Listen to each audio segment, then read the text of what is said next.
good evening and welcome. Welcome to Rangers Radio. I'm Linda, and joining me on the panel tonight is Jaffa, and we are expecting the Bridgeman as a late arrival. How you doing, Jaffa?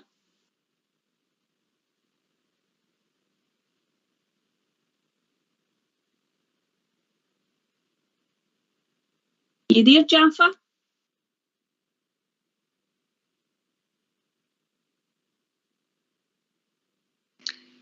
I'll just come in and join you then, Linda, while Jaffa comes back in. How are we doing? Yes, I'm very well. I thought I was getting blanked already there, Fox. Getting a dizzy right away.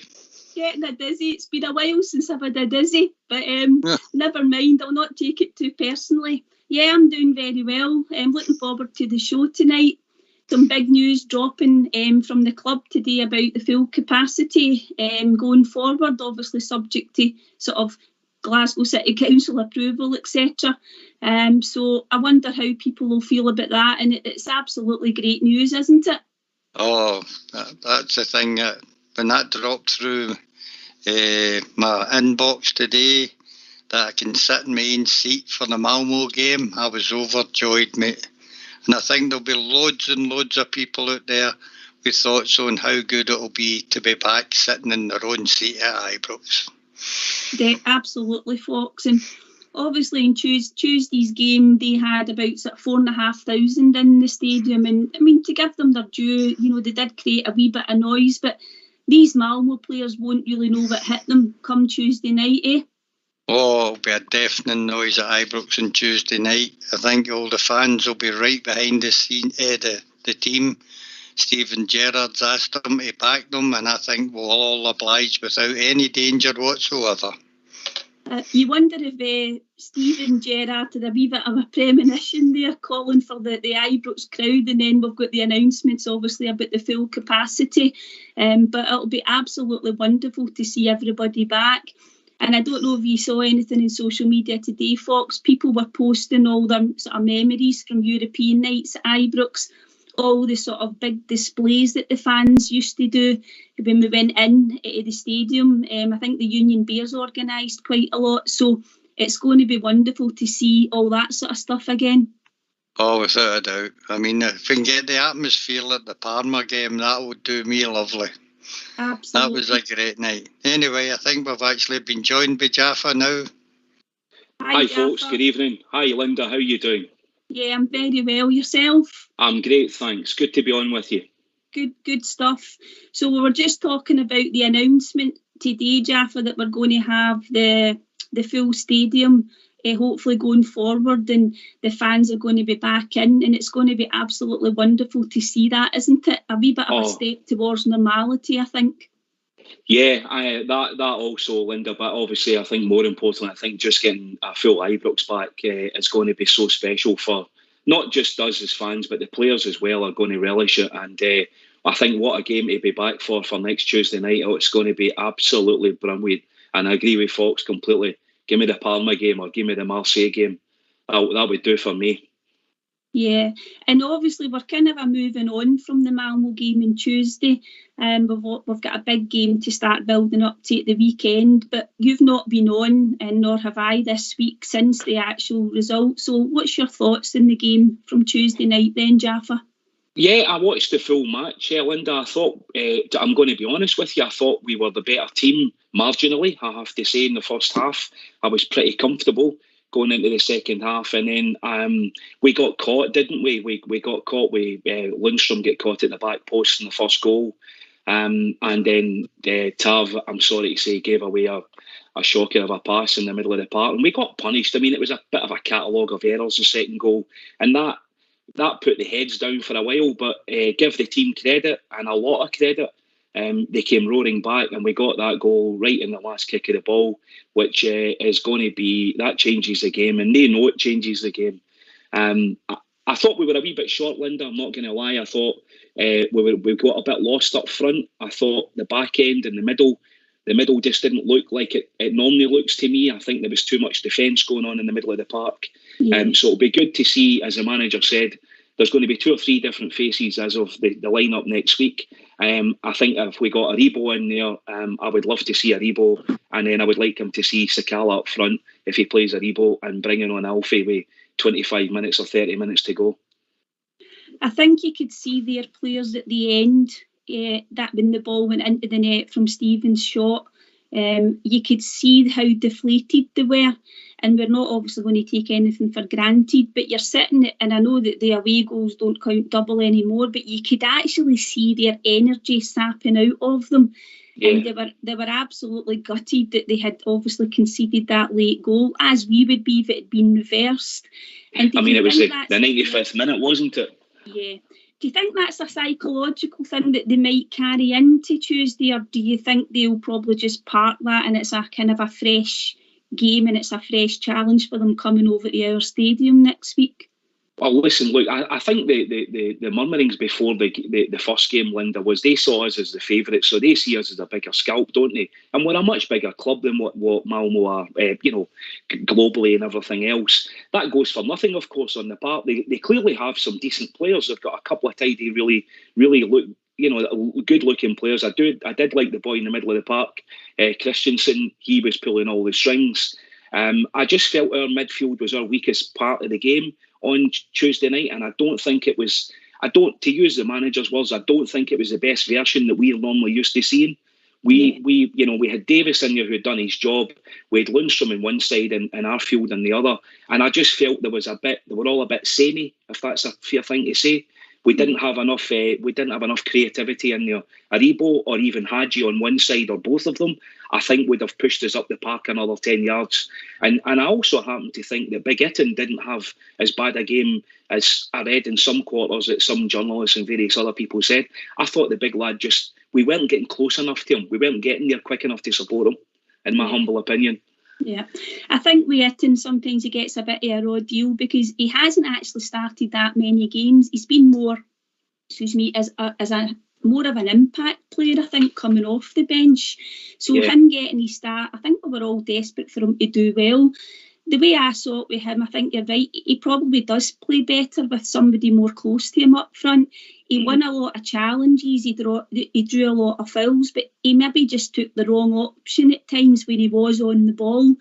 And obviously he got took off after 60 minutes. But as I say, he's still got a big part to play going forward.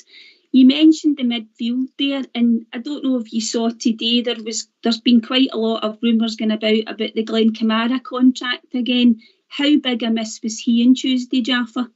Massive, Linda, massive. The guy's he's class, isn't he? I mean, we all know that as Rangers. We've been watching him now for the best part of 18 months, 2 years, and he's got better. I mean, the Glenn Kamara that joined Rangers to the Glenn Kamara we have now is, I mean, the guy, look at him at the Euros there. He was ridiculous. He was brilliant. So we missed him a lot, Linda. It would be brilliant to get that contract. There's just nothing wrong about signing that new contract. It's great for the club. If it elevates his value, it means that we win if someone does come in. I happen to think if he signs it, it's looking to me like he's going to be here for at least another year, which is brilliant. It would be good to get him and Connor Golson over the line. I'd love to see those 2 contracts done and dusted before the league really gets into motion. It would be good to have those 2 guys settled down. But we did miss him, Linda. There's no 2 ways about it. Yeah, I think those, as you rightly said, those are the 2 contracts that we do want to get sorted out. And as I say, the Kamara one's still just a bit of a rumour. The Golson one, we were told maybe 2 weeks ago that he was ready to put pen to paper, enter an extension. Heard a few people saying that when you're in the final year of your contract, sometimes it can affect your form if you haven't actually, signed it. But do you think it's a bit earlier for us to start panicking about Connor's performances this season? I don't think we can. I mean, the manager, he's been very honest with us, Linda, throughout everything. He's never pulled any wool over our eyes. He said he's comfortable with the situation. He's got a very close working relationship with him. He was one of his first signings. I've got no reason to doubt that. If Stevie G is not concerned about it, then neither am I. I think it, quite frankly, was probably just it'll be down to lawyers and money, I suspect. And those 2 things don't usually work very quickly, Linda, as I'm sure you well know. Yes. So before we kind of move on and start to bring callers in, there was another wee rumour today about the signing the young Colombian guy. I think it's Juan Alegria. And I don't know about you, Jaffa, but if it's true and he's half as good as the existing Colombian we've got, I think we'll have won a watch. Yeah, a great signing, Linda. Again, I mean, Ross Wilson in the background and the management team. It's this young guy. I mean, I watched a couple of reels on him. He does look a player. He looks handy. He's only 19. He's come through the Finnish football scene as well, so no doubt he probably knows Alfie very well. And I dare say he's recommended and put his stamp on it. It's great, Linda. It's absolutely brilliant that we're drawing these young talents from around the world. And I know he's a B-team signing. I get that. Stevie G confirmed that. But you just never know with these guys. Nathan Patterson wasn't in the first team at the start of last season. And look what happened there. Yeah, I think it's probably, I don't know if you agree, but it's kind of the model that we've got set up. We talk about this player trading and we talk about bringing in players that the scouting department have identified as potential. It's a bit of both, and then obviously you might have to sell a big name player just to kind of bring in the revenue. But I don't know what you think, but we do seem to have a model that's going to work for our club going forward. I don't know, what do you think about that? Yeah, I do, Linda. The same. I love it. I do. I'm in awe of it at times. I love the way the team, the whole structure of the management. I mean, I think myself and Ox, and I think we were all chatting about it a few weeks back about the YouTube video with I'm trying to think of who it was. It was with they were talking about the back. It was Leon Balogun, and he was talking about the structure at the back of the club. And I found it fascinating and a great insight. And from a young footballer, I just can't help. Why would, as a parent, if you're bringing a parent into Rangers and guiding them into professional football, why Rangers wouldn't be at the top of your list? The structure is just perfect. It's perfect. Yeah. And there was an interview with Dave King. I don't know if you've seen that. You maybe not had a chance to look at that yet. But he talked about a massive 12 months period for us. Coming up, and you don't want to get too ahead of yourselves, but he was talking about defending our championship and obviously the potential of the Champions League. He did say that he was still quite confident of us getting through despite the defeat on Tuesday, but I suppose he's got a good point there in terms of we could be entering a period of dominance if we continue to improve and don't take our eye off the ball. Yeah, I love Dave King, and I can't help but be indebted to him for what he done with the Three Bears, Linda, and we're all indebted to him. However, I do sometimes, I think he gives the other side a wee bit too much ammunition.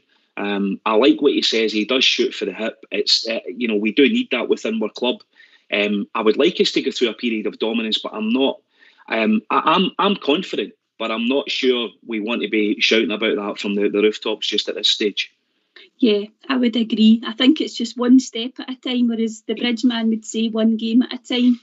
Totally. I absolutely agree. So we're going to be starting to build up to the weekend, and we've obviously had the great news today. So will we open the phone lines and get some callers in, Jaffa? Absolutely, Linda. Let's do that. Let's be hearing. Why don't you give us a call on 0141 356 1972. It's your show, it's your platform. Let's hear from you.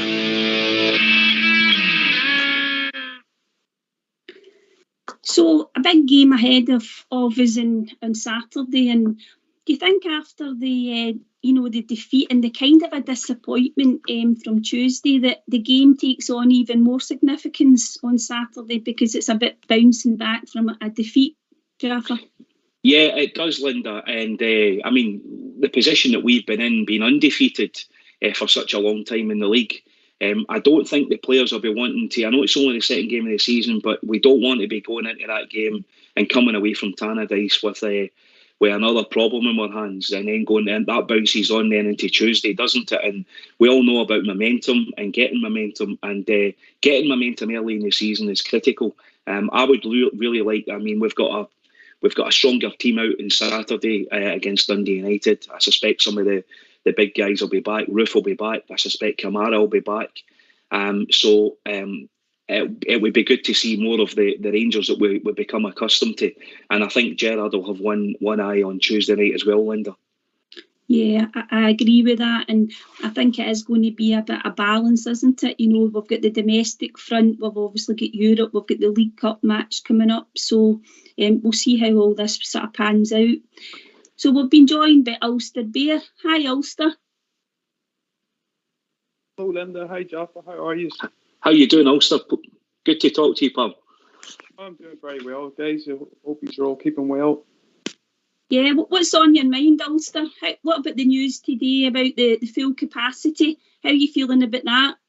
Oh, that's absolutely amazing. It's been a long, long time coming, and I just can't wait. I'm so excited for everybody that's going to be there. It came a wee bit late for me, so trying to get flights and stuff sorted was just costing too much, and everything sort of booked up. But I'm so excited for all the Bears and Bearettes over in Scotland and who can get to the game. It's going to be absolutely electrifying. I'm actually a wee bit jealous that I can't be in the stand with you, but yeah, can't wait. And I think it's going to be a big, big help to our team as well on the day. And do you think it's going to be easy for us to pick ourselves up from the defeat on Tuesday when you think about Saturday's game and then getting into obviously the return leg next week? Yeah, no, trust me, Linda, you know yourself, once the roar comes out on Tuesday night from the fans and the players are coming out in that pitch, they'll be buzzing for it. They will be more than ready. They'll have no worries that way. We just have to sort of learn a few lessons from the game on Tuesday night there. Keep ourselves tidy at the back. Don't lose concentration. But I think you'll see a different Rangers team on Tuesday night, especially with the fans behind us. And it's still early on in the season, so a few mistakes were made, but that's going to happen. That's a few teething problems, but I think we'll have ourselves sorted out and ready to fire on all cylinders on Tuesday. Yeah, I think you're right, and the atmosphere is absolutely going to be tremendous, so we're all looking forward to it.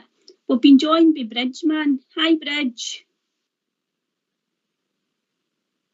Good evening, everyone. Sorry for my lateness. Hello, Bridge. How are you doing, Bridge? I'm wonderful, thanks. Is my volume okay? Can you hear me all right? They're a wee bit low, Bridge, just a wee bit. Low. Just hold on, if I can see if I can fix that. That better? Yeah, that's a bit better. Oh dear, there's nothing there at all. You hear us all right, Bridge? You all right, Bridge? Can you hear me now? Yeah, you're still just a wee bit faint, but we can hear you. So what did you think about the news? I keep pressing the button and the volume's not going up, if you follow me, Anyway, yeah, I'm in that you can hear me. Yeah, we can hear you. So what did you think about the news today about the full capacity? Well, it's what we've been looking for, isn't it? It's nothing short of tremendous for me. I hope it works. I hope it's not some joke that somebody's playing on us. And I'm looking forward to it because I got my new season ticket through this morning. Well done, hallelujah, thank you, Rangers. And on that, they told us that my seat's been reserved for Tuesday night. So brilliant. Really happy. Maybe they were a bit forward, but never mind. I'm looking forward to it, and long may it last. Let me tell you. It's going to be some game, Bridge. It's going to be some game on Tuesday night. Oh yeah, I mean, look, I thought, as I said the other night, and I thought we did really well against them. Considering all things considered, your four of our first team players not even available for the squad. Now, I mean, not able to play. So that is really tough. And they were a tidy wee outfit. And you noticed them when they're in defence, they went for everything. And they never missed their men when they were going for them. So there's lots of physical stuff going on there that the Rangers players have got that in their mind. And I don't know whether any of these players that were out are available or can play, but I think Rangers have got a wonderful chance. Now, at 2-0, it wouldn't have been such a good chance, obviously, but at 2-1, it makes a huge difference. And the crowd, massive crowd, roaring the Rangers on. I feel that if we can't do it at Ibrox against that team, because at the end of the day, it was 50-50. No matter they scored two good goals or two good bad goals, For our perspective, they were dreadful goals, but for their perspective, they were cracking goals. And trying to be neutral, you can't say nothing about them because they were lovely passing in amongst it all, and a lovely deft second goal that they scored. It was just wonderful off the outside, off the far post. You can't beat that. If we'd scored those goals, we'd be singing the praises. So, but the rest of the game, I thought it was just the Rangers were just building up and building up. Last 10, 15 minutes of the game, I thought it was all Rangers. Great. Yeah. So Bridge, on Tuesday. Yeah. Bridge, do you think it's going to be easy for the players to obviously park Tuesday's game now and start to build up to Dundee United? Because as you say, that's the biggest game of the season now.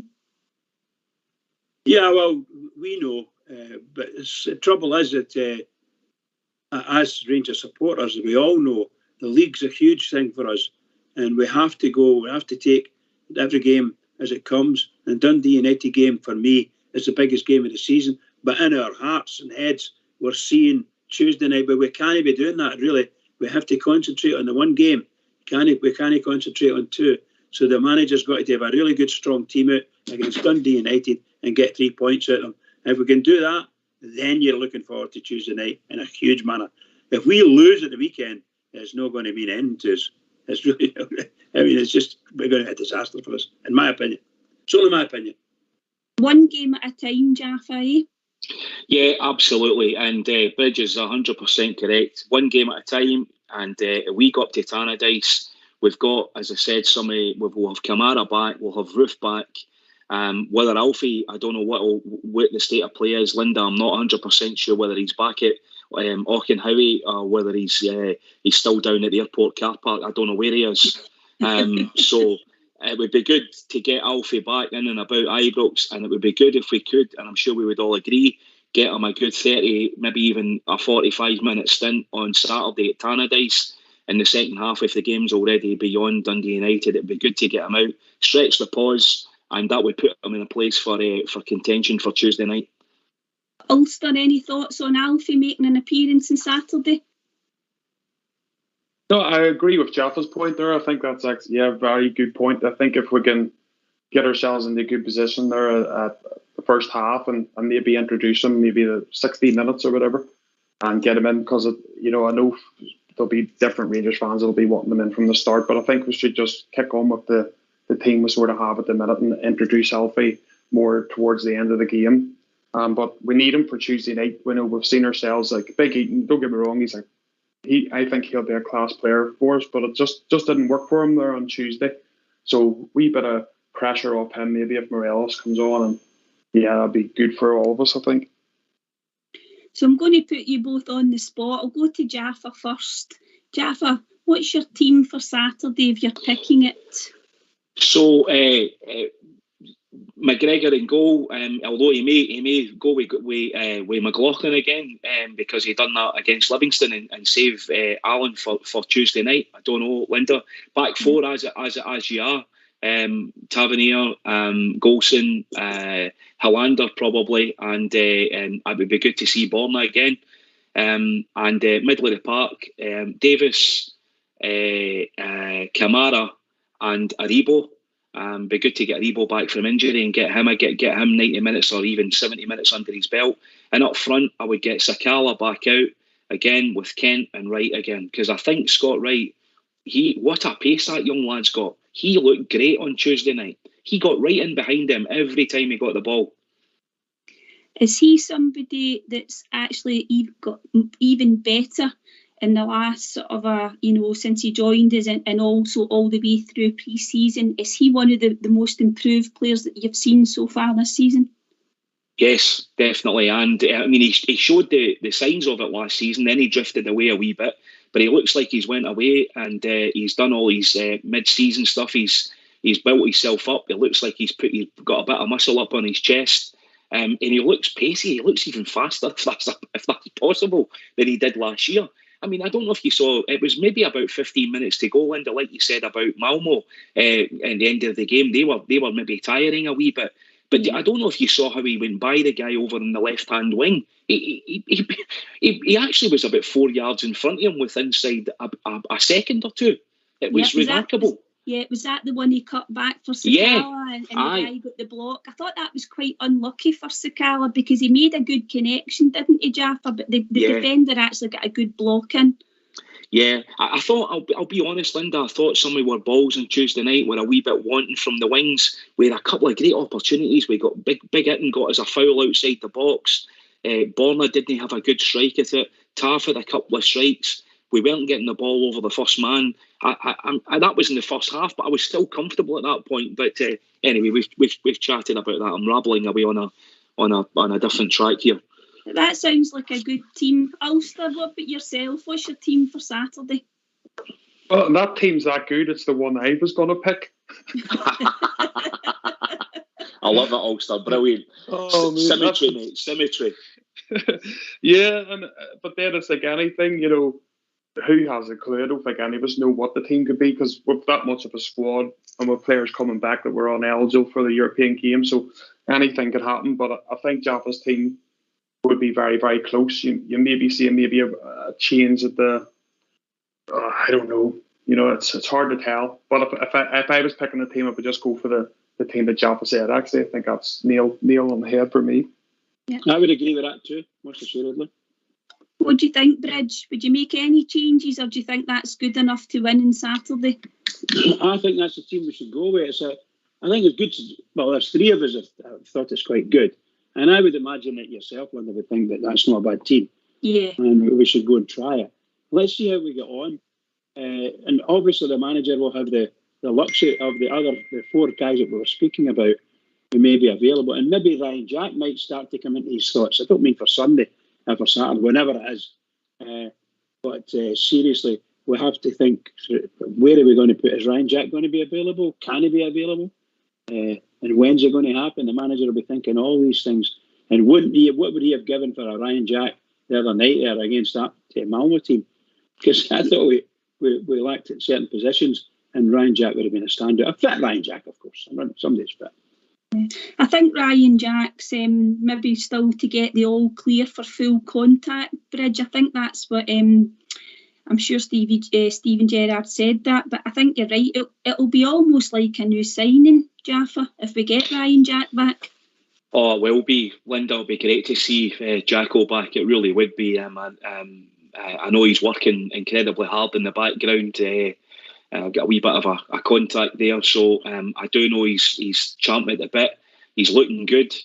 Things are going well. He's in a good place. His mind's in a good place, more importantly, and he's feeling positive about himself. So it's just a matter of timing, Linda, and making sure. I mean, I don't think he's had quite the green light yet for some of the aerial stuff and things yet. I think maybe that was happening this week. He was going to see a specialist just to get the all clear for starting to do full contact. So that would be great to get him back.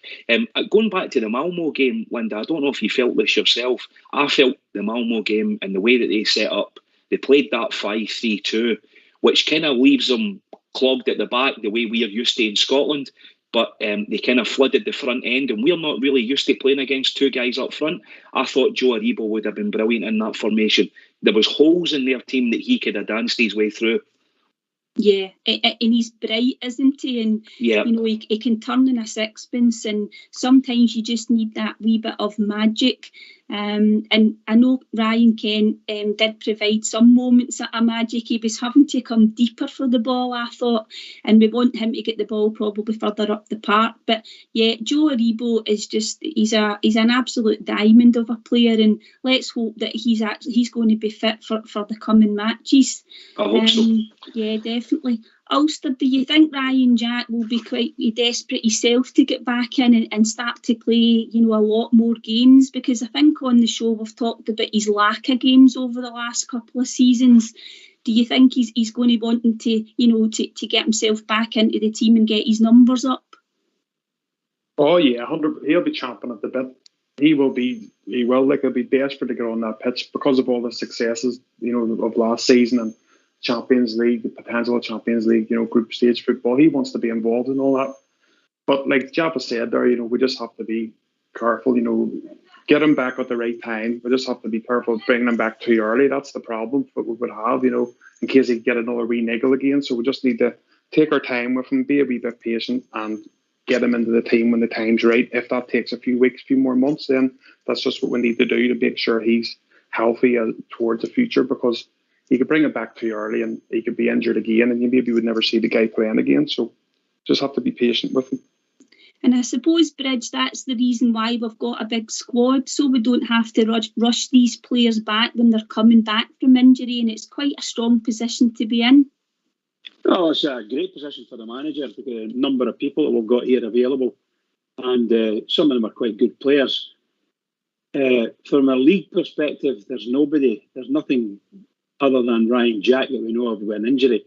The rest of them are all fit and available to play. They've not got the bans. Nobody's banned, and there's no. Hopefully, Morelos is available, so that'll mean a huge different thing for the manager for the weekend.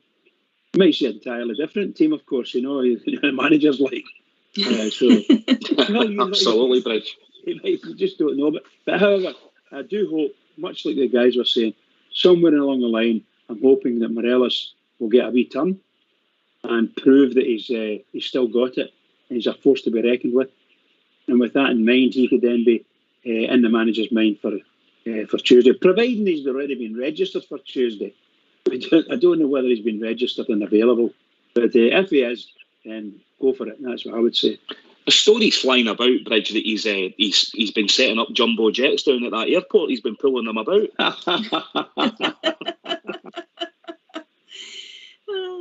Anyway, we've been joined by Kenny. Hi, Kenny. How you doing?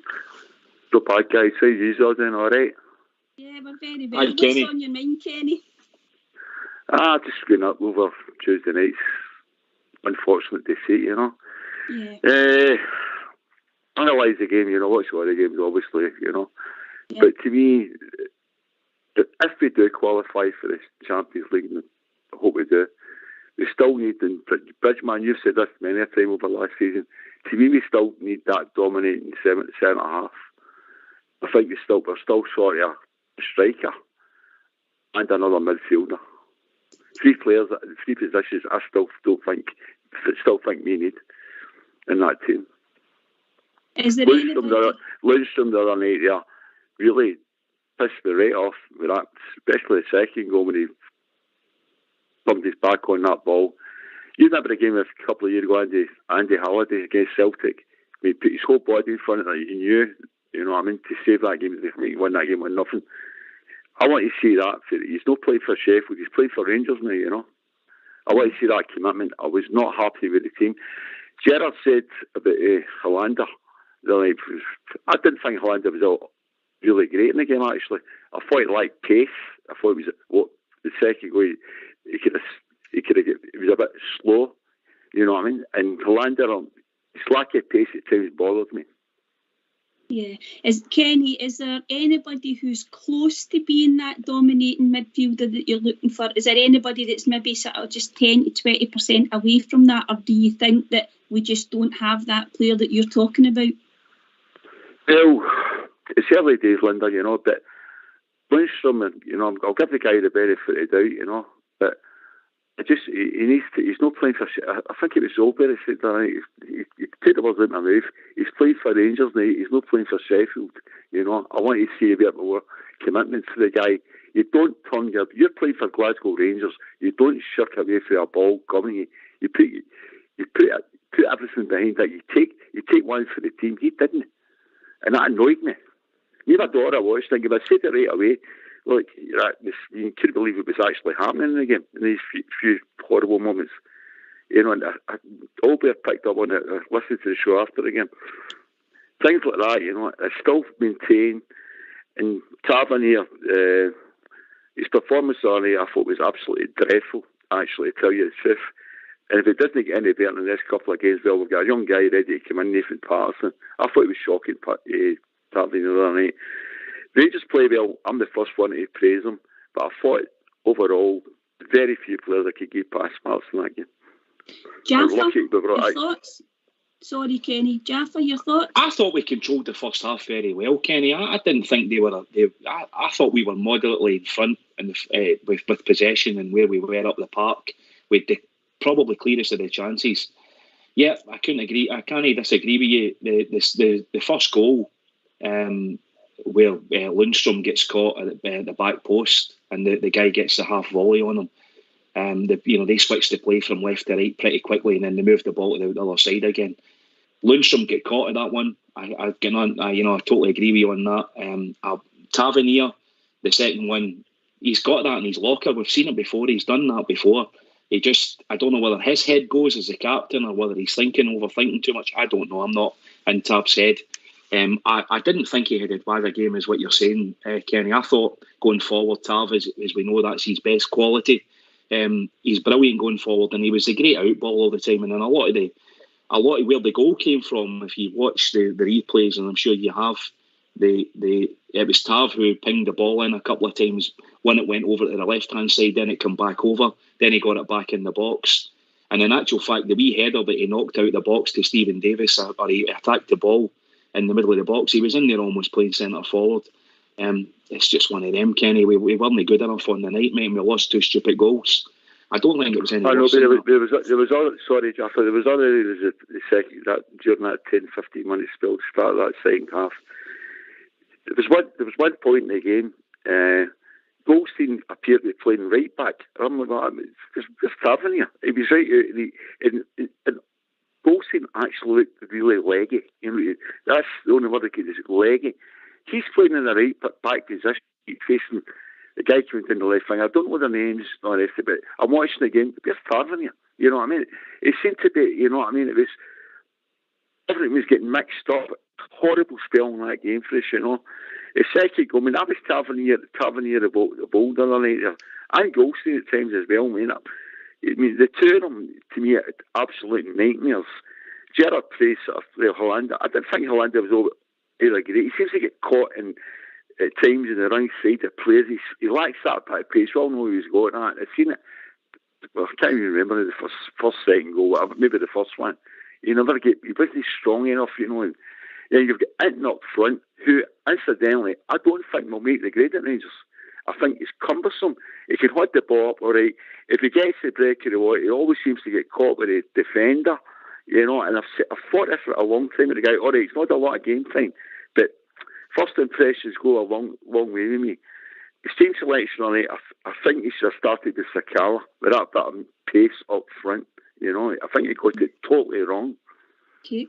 Ulster, I'm just going to ask you, Tav and Golson, in terms of the defence, 55 was built on, being able to defend, our great defensive record, the clean sheets, the very little goals that we conceded. Is it too early to be panicking about the performance the other night? Were you comfortable with the rest of the game, apart from that kind of 5-minute sort of mad spell that we had after half time? Yeah, it's a bit of a running trend here, but I have to agree with Jaffa again. I think the first 45 minutes we looked comfortable. We're away from home in Europe. It's the first qualifiers of the Champions League. It can be a wee bit edgy, but I thought we controlled the game not too bad. I went into the second half, I suppose, like most of us, thinking we're okay here, and if we had got away with a 0-0, I'd have been happy enough. But it was just a moment of madness, 5-10 minutes, and then we're a wee bit shell. 10-15 minutes out. So it took us a while to get ourselves back in. Yeah, sorry, Ulster, I just didn't hear that last wee bit there. But you think no panic and we should come good in terms of the defence? Ulster? He dropped out, Linda. He dropped out. Bridge, what's your thoughts in terms of the defence? Do you think it's a bit early to hit the panic button? No, most assuredly. I think that we proved that we saw, I don't mean this in a nasty way, we saw the worst and the best last week, against Malmo. And the first 2 minutes of the second half were horrendous for us, for every single Rangers player. When they scored their first goal, we hadn't even been in their half, at any time, any players in their half. So, and we still lost a goal. That's not right, You get 11 of our own players in their half, and they still put two passes together and created goals. That's not right. No, not my opinion. So that's your defensive part of it. Absolutely horrendous for everybody in the team, not just the defenders. And the second goal, well, it was a tragedy for Tav, and then another tragedy for Golson, trying to get back there and defend. And I think the ball seemed to either go through his legs or click his heel or something like that, and before you know it's in the net. So these are the things. Now, we never saw any more incidents like that again for the rest of the game. So we had a tremendous first half against them where we took the first 15 minutes, 10 minutes or whatever it was, took the pressure there and then got on with the game and ended up level pegging with them. And we did the same after their two goals. And in fact, we ended up finishing the second half in a better form than they were. And some of their players were really struggling for pace. And some of our players were really keen. So, no, I don't think there's anything to press panic buttons now. I've said for years now on this programme, and anybody else that's want to listen to me, we need one massive character of a centre half. We do it, desperately need it. And if there's somebody to play to play alongside Golson, then fine. That's all that matters. Just get it done. However, these people might be very difficult to get a hold of and maybe cost us. So I'm under no illusions. I don't see it happening in the next 2 weeks. Let's put it that way, the next 3 weeks. So we'll have to wait until at least Christmas. Is Franco Baresi still playing bridge? Franco Baresi. Even his old shirt. Just keep one. Absolutely. His old shirt. And what a player he was, eh? The greatest centre half I've ever seen, ever. Oh, he was brilliant, wasn't he? Just wonderful. What an exponent. So Kenny, you mentioned as well that you thought we needed another striker. Is that in addition to the guys that we've got just now, or is it in case somebody goes out the door? No, that's an addition. Right. What type of striker then? Just an out-and-out box, out-and-out striker. You know what I mean? A Oliver Coyce type striker. I don't think Alfie. I know. Sorry, Jaffa. Fancy Nisbet for Hibs, Kenny? At that point, I'd maybe the price was right, but to me, they still need that. If Alfie comes back into the team, he's playing a different role now. You all know that, right? I don't think Inton's the answer. I really don't. I just don't. I pray I'm wrong, but I don't think the guy will make the grade at Rangers. I really don't. I felt that for the early days in the film. He's cumbersome on the ball. He gets the break of the ball. He can't escape defenders. He makes bad decisions. I'm not even convinced about him in the air, to be honest. To tell you, I know he scored the goal against Malmo last season, but to his height, all right, never get the service for that night there. But the boy for Hibs, a punt, but we need somebody that is just a poacher. We don't score enough goals. We don't shoot enough. I mean, this is another real annoyance for me. Why, Gerrard, McAllister, why do we not shoot enough? We've seen it for years. Take a strike, like what happened in the 95th minute, hit the blooming ball. I was streaming that, Kenny, I'll be honest with you. I don't know if the rest of you guys were during the second half, when that last 15 minutes, on a couple of occasions with Scott Arfield, he had that wee one at the back post, Linda, where he was kind of going back the way, and he took a touch, and I thought, just put your boots through it, just welly it, hit it. It's like you don't know where it could deflect to. Mate, Jaffa, you've been guilty of this for the years. I've said it's almost like they try to create the perfect goal, walking the ball into the net. You take the strike, you get the deflection, whatever. You know what I mean? We don't shoot enough. You know what I mean? I don't know why Gerrard, midfield, and McAllister, that this is not getting told to him, shoot every chance you get. Hadji, if he'd been playing all night, he's not scared of taking a shot, right? Big miss. But as a Rangers team, this Rangers team need to learn to forget the perfect goal, the Barcelona-esque goal. Shoot outside that box every chance you get. Yeah, and by the way, that team, they're not a great team. I would say they're an average team, you know what I mean? And if we don't get through this tie next Tuesday night, well, we don't deserve to be in the Champions League. And I'm being frank about it. We definitely don't, because we're a better team than them. But it's only, we're only a better team if we perform. It's not the stupid mistakes, the slackness, not the rest of it. Ulster, I was just going to say to you there, it is a bit of a sense, a source of frustration for Rangers fans when we're watching the game, this lack of shooting. I know my brother I watched the games with, always talking about why we don't shoot. Have a dig, anything can happen, a deflection, as Kenny says, like the other night.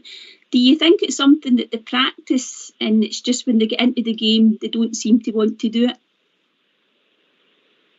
My dad's the same. You want to hear him when we don't shoot, his blood pressure's going up and all, going mad. So he is like, shoot. It's just the way it goes sometimes, though. I just think, yeah, they're obviously practicing it, but it's just a philosophy we have at Rangers that we don't. Sometimes they just don't shoot. Obviously, towards the end, Davis knew the clock was going down, went for one. We got our deflection and it went in, and it's probably saved the tie for us. But it's just the way we play now. We just try to keep our heads and keep doing the right things on the pitch, and 9 times out of 10, because it comes good for us. We've done it well in Europe last year. If you look at the results, we've won the league as well. So I just wouldn't panic just too much. It's early days. I don't think we'll have any trouble Tuesday night. I think we'll beat that team no problem, and everybody will be back on song again. It's just early on. Let's just not panic just too quick. I think you also have to remind yourself, Ulster and guys, that this is only our second, game of the season. Essentially, we've only played 2 games, and it's not an excuse, but they are 14 games. Okay, they did have the break for the Euros and so forth. But they're about 5 or 6 games back into the restart of the league campaign, and they had played 7 or 8 games prior to that, Linda. So.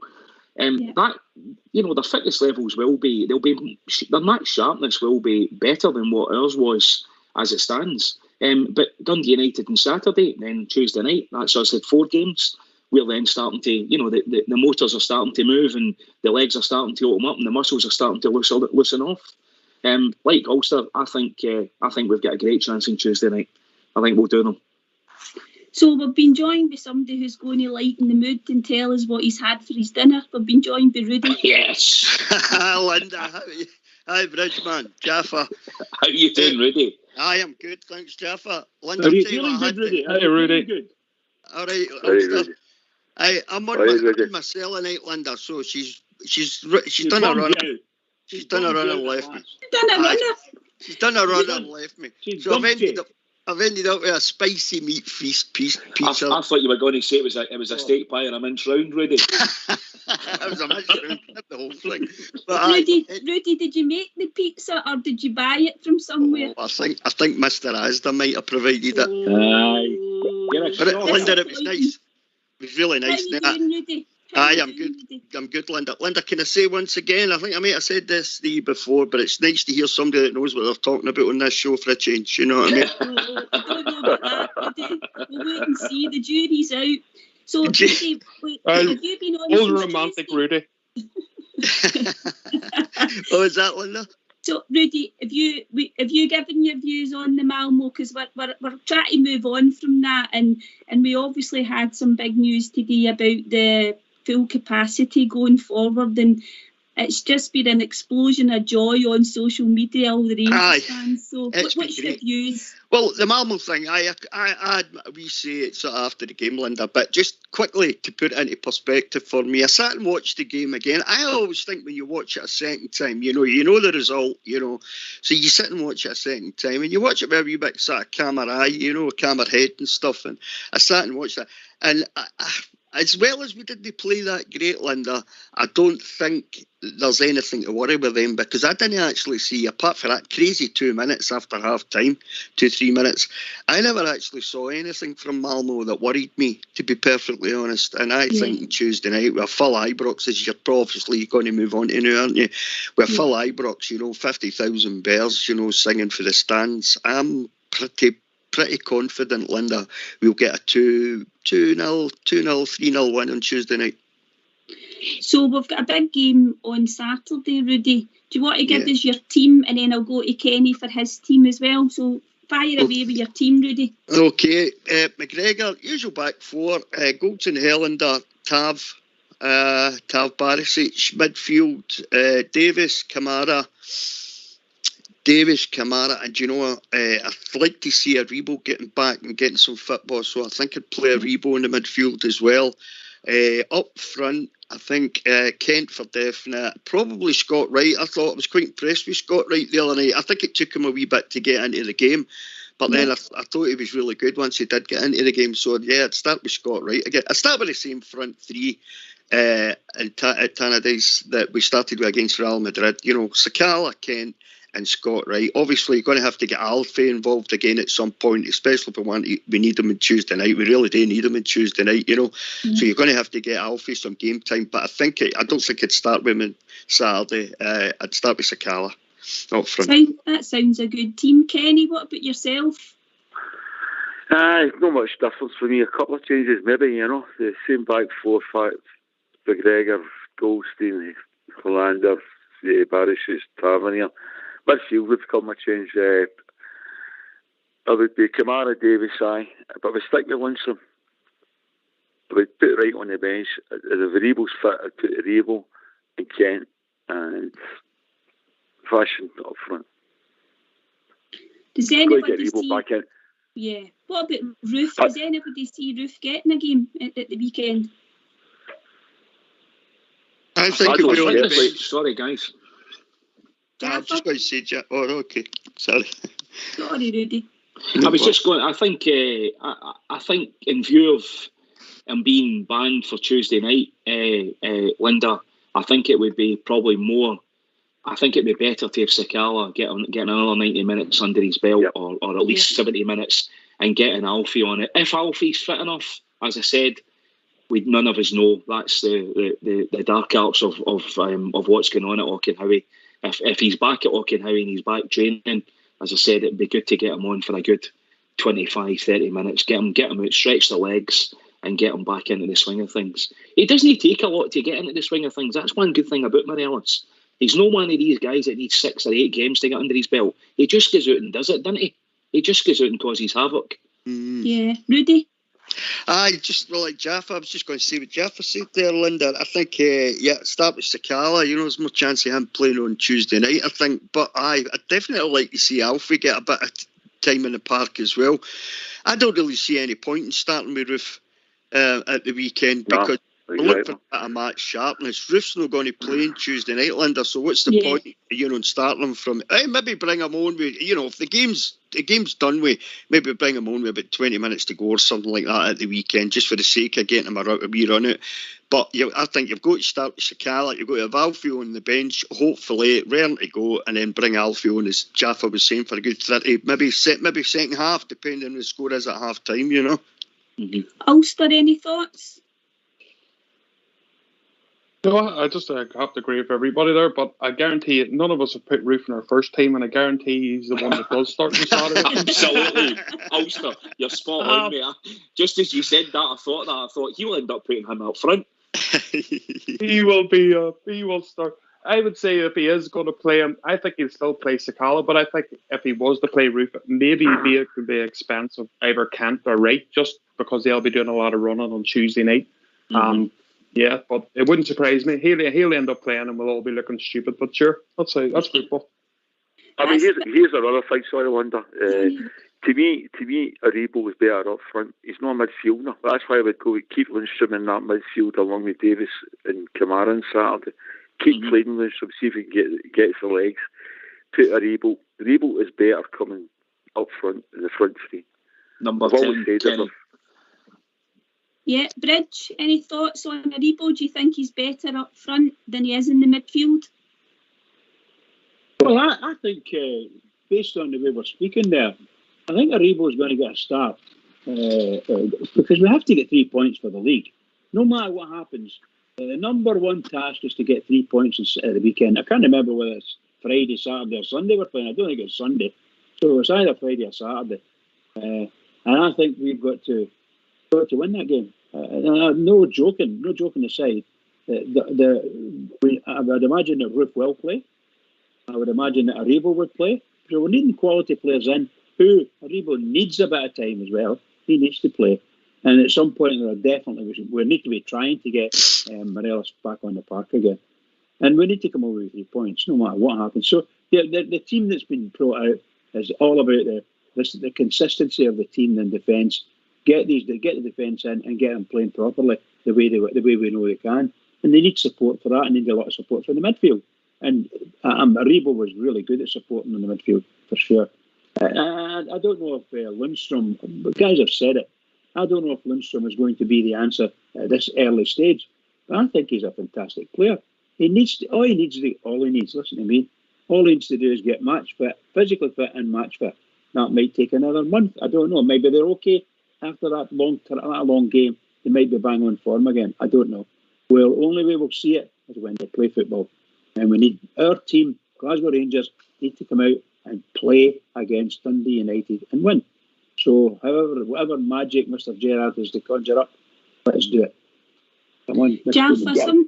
Jaffa, sometimes as Rangers fans, we kind of have an opinion on a player fairly quickly, don't we? I don't know if you agree with that. Sometimes we don't give players a lot of time to settle in. And Lundstrom just might be one of these guys, but sometimes you really do have to hit the ground running because sort of first impressions are everything, eh? Aye, we're football fans, Linda, aren't we? We follow our team with passion, and we do as Bears more than any other club in the country. Follow our team with unbelievable passion. So I think we are a wee bit unfair, and I'm guilty of it myself. Where you get a bit ahead of yourself. You've got to remember these guys. In the case of Lundstrom, he's moved his family up here. He's married. He's got kids. They've got to settle all that in, find houses, places to stay, and all those things play a part in what's going on in your head. And when everything's cool in the background and everything's settled for footballers, as we know, that's when you get the best results out of them. I mean, it's like Big Itten. He moved over here last year from Switzerland. His girlfriend wasn't even over with him. Steven Gerrard has told us that.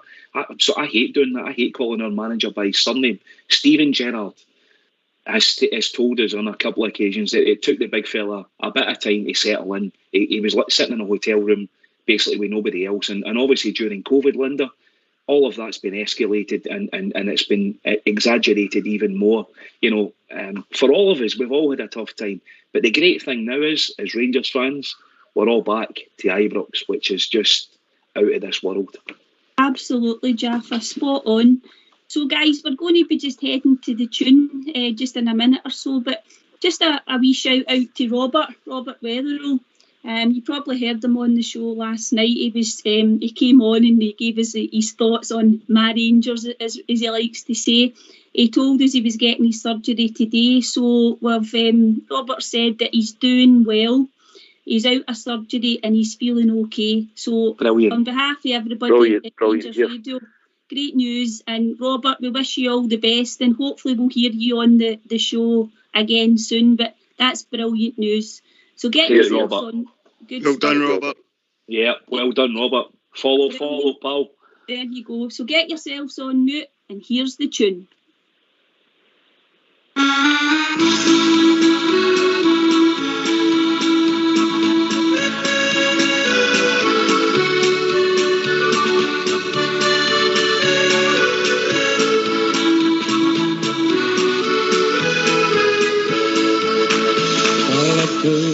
Took a trip to Ibrox, my favourite team for to cheer, where they were playing the Glasgow Celtic on the first day of the year. Now the ground was filled to capacity as the teams come out to play. The animals sang the soldiers' song, and the people sang Dolly Gray. Now half-time it came when the Glasgow Celtic were in the lead. Finian Tully was rounding everywhere, shaking his rosary beads, while the green flags, they were flying high. Celtic hearts were full of pride. The second half, sure it started, and the Rangers, they turned the tide. Won't you play up the Glasgow Rangers Oh, play up the boys in blue. Oh, play up the Glasgow Rangers. We're here to cheer for you. Now the ball goes out to Walker, and from 30 yards he did score. Sure you couldn't hear your ears at Ibrox Park, for that says my father wore. Oh, play up the Glasgow Rangers. Sammy Cox is on the ball. He slips it through to Willie Woodbarn. Then on through to Ian McCall. McCall to Billy Simpson. Oh, here come the boys in blue. Well, Simpson beats the Celtic centre half, and then goes number 2. Now the Rangers fans are roaring. Jardine Young, he takes a free onto the head of William Simpson, and then goes number 3. Well, it's 3-1 for the Rangers. That was the final score. A happy new year from Ibrox Park, for Rangers beat the Celtic once more. Yes, a happy new year from Ibrox Park, for Rangers beat the Celtic once more. Yes, a happy new year from Ibrox Park, for Rangers beat the Fenians once more. Why don't you give us a call on 0141 356 1972. It's your show, it's your platform. Let's hear from you. Everybody back? All here, Linda. It's Yeah. a happy new year from Ibrox Park. And yourself, Bridge, Beat man. the Celtic once more. Yeah. Well said, Bridge. Are you still dancing, Bridge? I'm exhausted now. I need to sit down. So we said that we're going to be building up to Saturday's game. Rudy, what do you expect from Dundee United? Same as we always get, I think, Linda. It's going to be tough. I don't see them coming out and opening up against us, really. They could surprise me, but I doubt it. I think they'll be stuffy, the usual stuffy, carry on, they'll sort of put as many men behind the ball as possible, but it's like we always say, Linda, and Ox has said it, I don't know how often on the show, we've got the quality, Linda. If we play, we win the game. It's as simple as that. But we need to be a wee bit sharper in front of goal now, so that's one thing that we need to get better at, is a wee bit sharper in front of goal. But Dundee United, it's always the same game when you play them. It's always tough against them, they'll leave their boot in occasionally when they get the opportunity. They'll get away with that, a wee bit of that, as they always do. But look, we should go up there and take the 3 points, Linda. It shouldn't really be a problem. Everybody that starts that game, I'd actually start with the start lineup for me against Dundee United would be the same team I'm going to play at start with on Tuesday night if I'm Steven Gerrard. That's what I do. That's what I would do. So they've got to go out there and they've got to show, I want this place on Tuesday night. This is going to be a big night for us, Yeah, Rudy, I would agree. And I know last week he said he offloaded a couple of players, from the Saturday to the Tuesday, because I think Itten didn't start, didn't he, not on Saturday? That's right. Played him on Tuesday. And I tend to think, I don't know if you agree, but I think players are better when they're playing games. And, we're not what to criticise the gaffer, but, offloading them, but it's only the beginning of the season, so probably somebody like Itten would have rather had actually played on Saturday. And then obviously the game on Tuesday, because he didn't even get any time against Livy, did he? No, that's right. And I was surprised by that when I saw the starting lineup. I mean, I suggested Sakala I think it was the Monday night we were talking about the team for Tuesday night. That's it. I mean, I know Big Hinton said he said a really good sort of pre-season. He scored 3 goals in 4 games, you know. So he's done really well in pre-season. But yeah, as you say, to play him against Livy and then, put him in an away game in the Champions League was quite surprising to me. I think players, if you ask any player, Linda, they'll tell you, anybody who's played football, you'd rather play football than train. And then the second part of that is football players, they get into a groove when they're playing. See, they're getting a run of games, Linda. They get into a groove, they sort of develop this awareness of where their teammates are, where they should be, passes that they're going to make and stuff like that. But you only get that if you get a run of games.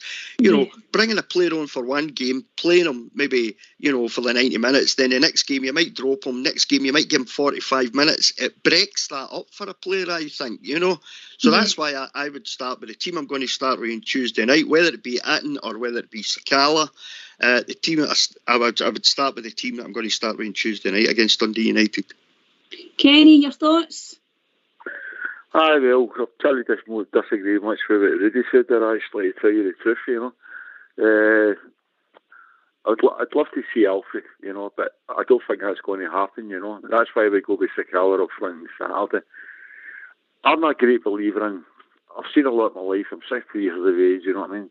Always play your strongest team. Doesn't matter what competition it is. We got funny last season against St Mirren, a game we should never have lost. It doesn't matter what the competition is. Worry about the next game after. Always play your strongest team. I'm a great believer in that. Maybe I'm old school, and this rotation sort of system and we've got, the rest. Understand it. But just take one game at a time and always go with your strongest team.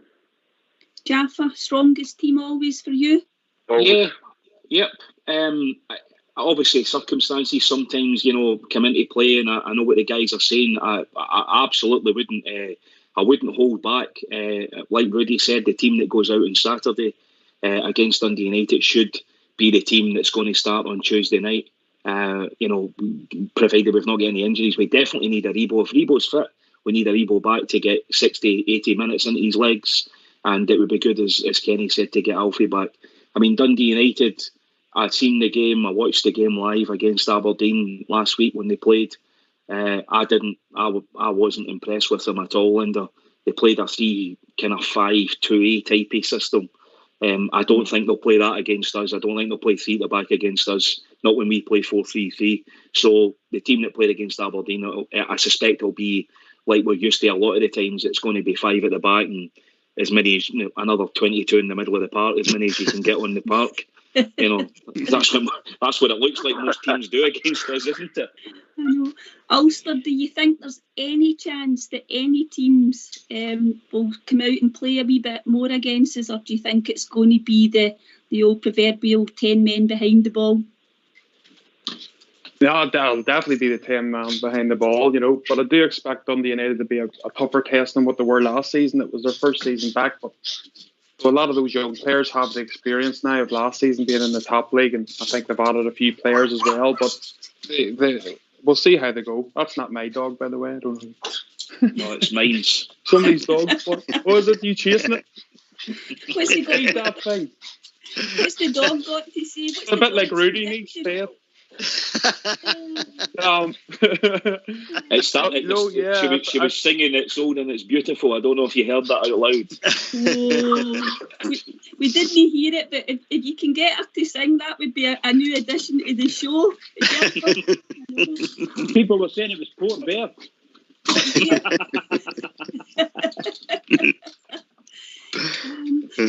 Bridge, what's your thoughts on playing your strongest team every week? Well, look, today's football. I'm old school, and I put my old school hat on. Then it's the strongest team every week. Undoubtedly, you've got to do it. Yep. And that's the way you pick your teams and you sort yourself out injury-wise. But the investments into the teams nowadays are quite vast. So the Stephen Gerrard and his whole backroom staff, they gauge it for every game. You've seen them changing, and I highlight the fact that we didn't beat St Mirren, which was catastrophic for us in a sense. And these things have got, I would say, that'll come out and it'll cause you problems. if you don't play your strongest team. But the manager's got to take his chances. Is he going to play the strongest team against? I'm using this, listen, no disrespect to anyone, against the bottom team in the league, whomever that is our manager going to play a full strong squad against that, and he's got a European Champions League match in the Wednesday. I would doubt very much if that would happen. I think he should be able to gauge who his players are. Now, I'm not a coach by any stretch of the imagination. In the modern day, I am not, and I don't know how they view these things. But putting my old school hat on, definitely strongest team, best team you can, play it, and that's the best thing you can do. But remember, money and all that going in. You're talking about you've got 12 midfielders to satisfy, and the manager's got to jiggle them a bit. I don't know how it works, but I would like to see a full strength team. But if you've got 12 players in midfield and some of them are as equal to each other, then we can go ahead and do it. That's the way I see it. So, Rudy, we saw Jordan Jones leaving the club this week, and I don't think it's much of a surprise to anybody. Do you expect to see maybe some other sort of players that are on this sort of fringe of the squad maybe going out the door as well, just to trim the numbers? I would think so, Linda. We've got a really big squad, haven't we? As you say, I don't think Jordan Jones was any surprise. When we brought Jordan Jones in, Linda, I was really excited about bringing him in, because I remember having a chat with GFK one night about this on the show, and I thought both of us felt the same way. We thought he'd come in and do a really good job for us. He'd get better coaching, under the coaching staff at Rangers, and we thought he'd come on, and get better as a player and stuff. I think maybe with Jordan Jones, I don't really know, but I'm not sure about whether his attitude was right or not. But with Jordan Jones, I was kind of. It never really clicked for him, so there was no surprise when he went, really, But you think back to you think back to the cross for Alfie to score the goal against Legia, that took us into the Europa League the night against Midtjylland away, where he was absolutely brilliant. I thought that night. That was the Jordan Jones I wanted to see on a regular basis. The way he played against Midtjylland. That goal against Motherwell as well. That's what I was going to Jeff. I was going to mention that. The way he took that goal against Motherwell was outstanding. And that was the Jordan Jones I thought we were going to see, But unfortunately, it was too infrequent, wasn't it? It just wasn't, it just never worked it for him. So, it wasn't really a big surprise, Linda, to be honest. I think the same with George Edmondson as well. He's off down south now again. I think with the amount of centre-backs we had at the club, it was obvious somebody was going to go. There was no way we were going to keep all these centre-backs. And, there was 4 or 5 in front of him as it looked, so that wasn't a surprise. So, as for the rest of the sort of fringe players that are still there at the club now, I would imagine that they're working behind the scenes to try and get maybe 3 or 4 of them out the door. I don't mean out the door, Linda, but you know what I mean. There'll be surplus to requirements just now, I think. And I also don't think we're finished bringing players in either. I think we'll bring another 1 or 2 players in before the end of the transfer window. So it's imperative, really, that we trim the fat a wee bit and we get some of these guys out that are really not going to get much game time at all. Yeah. Jaffa, do you think, in terms of looking at Jones, and when we signed him a couple of years ago, he probably fitted the bill then in terms of the quality of players that we maybe had at that point? But do you think it's just a case of the quality that we're looking for has risen now, and unfortunately Jones just isn't quite as good as what we've got? I think that's a big part of it, Linda, definitely. I mean, when you've got guys like Kent and even Scott Wright now coming in and hitting the ground running, we touched on his performance and how he looks and his attitude. And I think a lot of us, and I think all of us as Rangers fans with Jordan Jones, I think we all probably are saying the same thing. As older guys and women, and you look at the players, you think, God, just sort your attitude out. Get the ego, leave the ego at the door, and listen to. You've got guys like Steven Gerrard and Gary McAllister and Michael Beale, the best in the business. You've got guys that want to coach you, and you'll know this, Rudy, with some of the young guys that you see. You just want to give them a shake and say, mate, you're getting paid a fortune. Just do what they're telling you. It's only for about 3 or 4 years anyway, and then you can do whatever you want. You make your memories, as Steven Gerrard said the other day, which I thought was a great line. You're playing for your families, you're playing for your future. I just think it's with Jordan Jones, Linda. I think it's a bit of, it's one of those ones. It's a what if, isn't it? What if he'd applied himself? What kind of player could we have got out of it? Yeah. Ulster, do you think that Jordan Jones himself will probably look back and have a wee tinge of regret in terms of his time at Ibrox? Oh yeah, 100%, definitely. More probably when he retires and he looks back on his career, he'll look back at his time at Rangers and probably thinking he missed a trick, But as the guys have said, there was a bit of quality there, especially from watching him from Northern Ireland. He was fantastic for us and still is. But his attitude was all wrong, and nobody's bigger than Glasgow Rangers, and he's found that out for himself. He had a chance, he has the quality, but he just didn't do it, and his attitude was all wrong, and that's why he's out of the club. And we just move on now, but nobody wants to see players from Northern Ireland in the Rangers team more than myself, and I'm proud when I see any player from Northern Ireland make the team. But at the end of the day, he just didn't take his chances, Linda, and he'll regret it as he gets older. Yeah, I think you're right. So we're continuing to build up for the weekend's game. We've had some great news about the capacity getting increased. So it'd be good if we could get some callers in, give us your thoughts. So come and join us. Why don't you give us a call on 0141 356 1972. It's your show, it's your platform. Let's hear from you.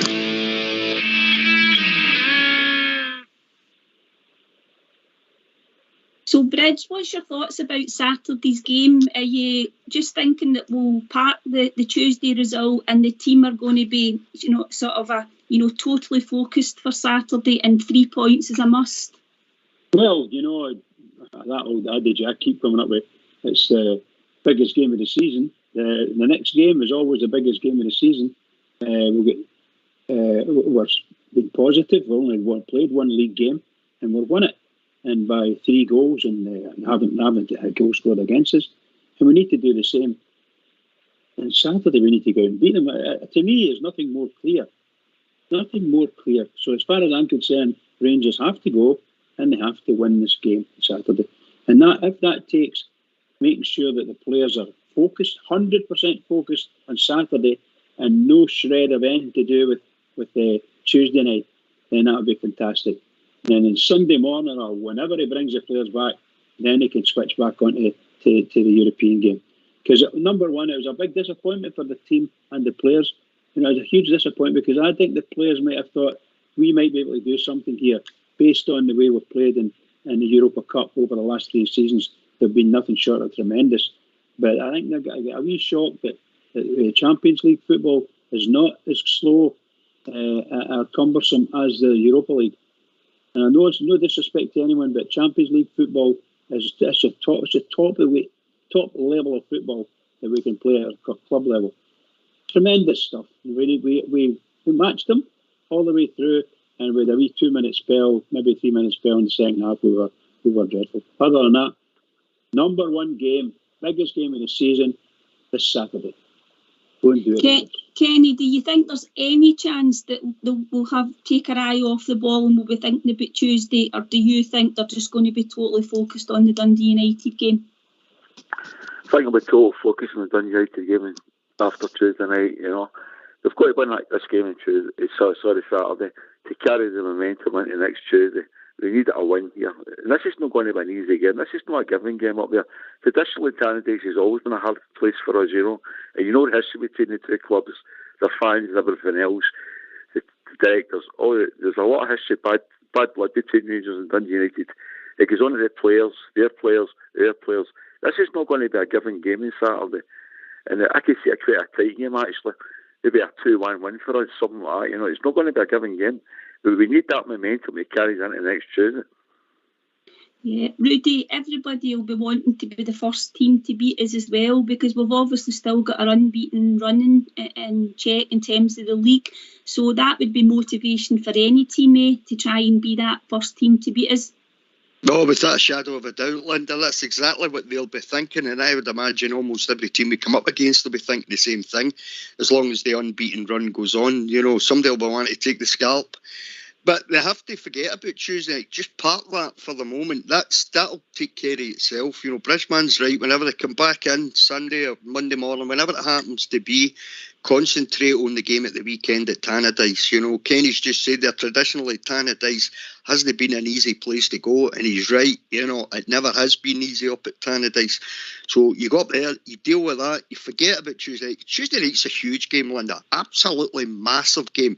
You know, and it'd be remiss to try and forget that's the case, but it is massive. It's a huge game. Biggest game in our, and we're thinking, since we've come back up into the top league, it's the biggest game that we've played. Right, gets us into a chance of getting into the Champions League, but forget about that now. The players have to, and I would imagine Steven Gerrard, Michael Beale, Gary McAllister will be saying that to them. Forget about Tuesday night. Let's deal with what's in front of us. I mean, they say it often enough, Linda. They say it all the time.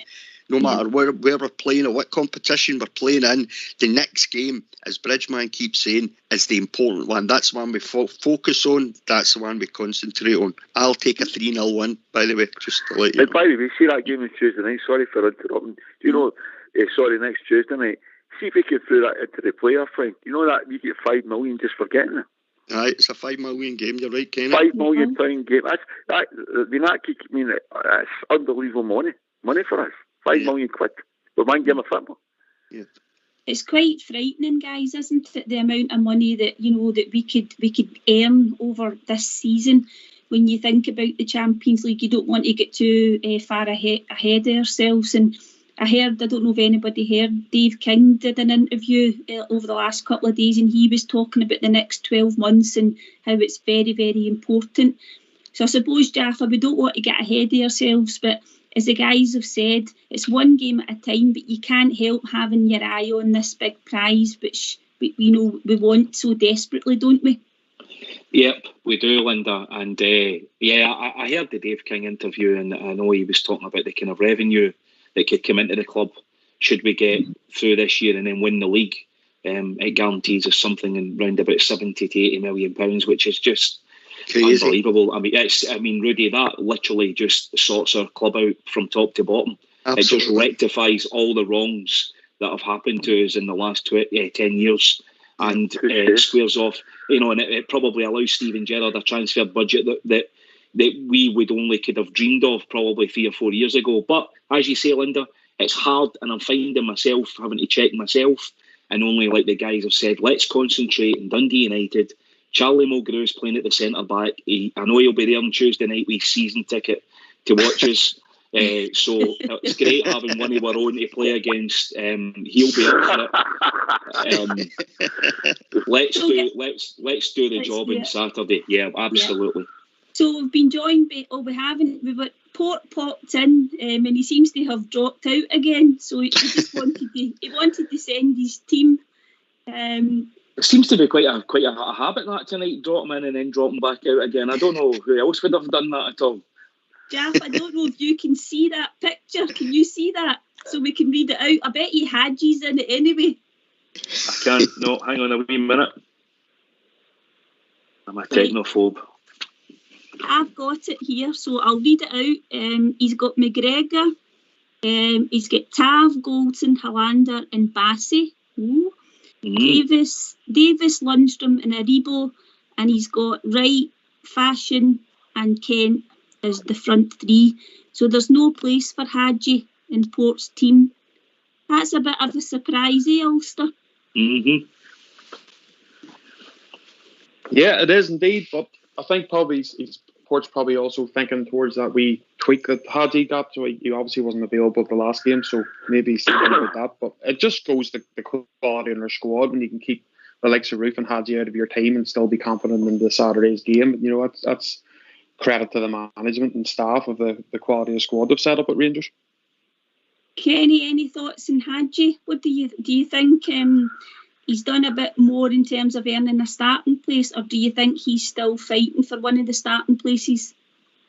When I mentioned my team, I never mentioned Hadji. You such as the depth there, people actually forgot about Hadji. I mean, I like Hadji, I think he's beefed up a wee bit, and he's got that killer ball with him, But the problem is, where do you play him? I definitely would play right Like, there's nothing he's got right, incidentally. But I just feel he's still, I don't know, a wee bit lightweight, easily nudged off the ball, you know. That's why I would go with Aribo in that position, Kent on the other side, and probably flashing through them up front. Midfield's difficult for me. You forget about Hadji, you know. Lundstrom, I've said in this show for the last year or so, and I've said it to Oxford, Rangers need a box-to-box midfielder. Hopefully they've got it in Lundstrom, you know.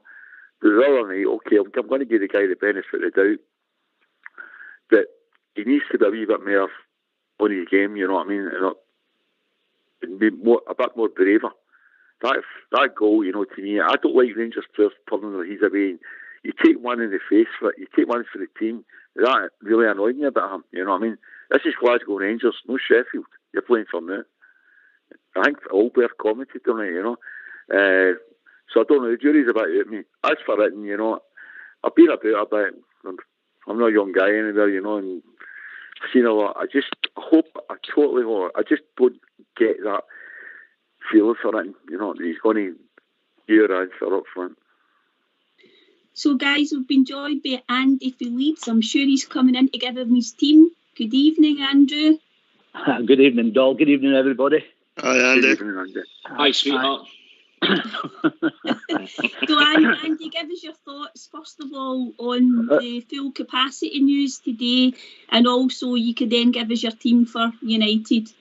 Oh, that's for the guys and all that, and everybody that's not been in. That's fantastic for everybody. I hope everybody that's got a ticket enjoys the sale, and you know the team gives a result, and everybody that's at the game gets the result that we want. Like, you know, team for Saturday. I'm going to go straight back four that we always go with. Midfield, I'm going to have Davis, Lumsden, and if Kamara's there, I'll go with him. If no, Aribo. Up top, I'll go with Wright, Kent, and I'm not sure about whether I'm going with Fashion or Hitton. Go Fashion. That's where I'll go with that one. And on you go, Andy.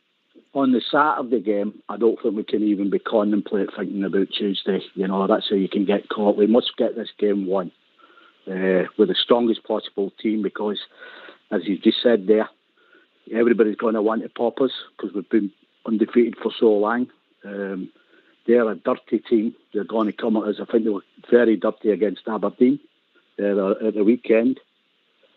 So if we're slightly not watching that game, we could come a cropper. You know, I think it'll be tight. I don't think we'll go up there, and I hope we do, but I can't say it. So that's just my thoughts on that. I'd just like to see us go with the best possible team that you can put out. With in mind, I would have it in mind as well as to be as near as possible for the Tuesday game as well. And you've got a bit of continuity of the two games in a row, you know, as the team going forward, like, you know, so we're not chopping and changing all the time. But then again, it depends on his personnel, really, doesn't it? Bridge, do you think he will make changes and he will have an eye on Tuesday? Because it is a squad game, and he's been quite vociferous about that, hasn't he? He's quite keen to use the squad at times. Yeah, I could see him doing it simply because of who he is and the way he's managed their club, which has been great for us.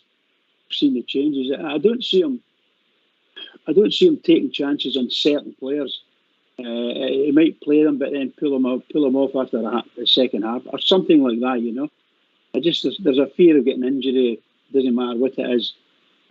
He's got to watch. He's got plenty in his mind and his squad and his coaching squad's mind. They've got plenty of players. It's getting those players to do the task on the day. But bear in mind, we need a bit of quality in the team, no matter who it is particularly against Dundee United.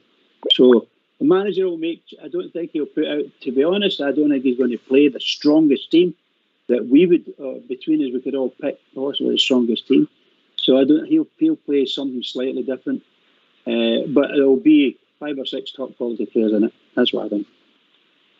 Rudy, do you think we'll just stick to the same formation this season in the league? He seems to like the 4-3-3, doesn't he?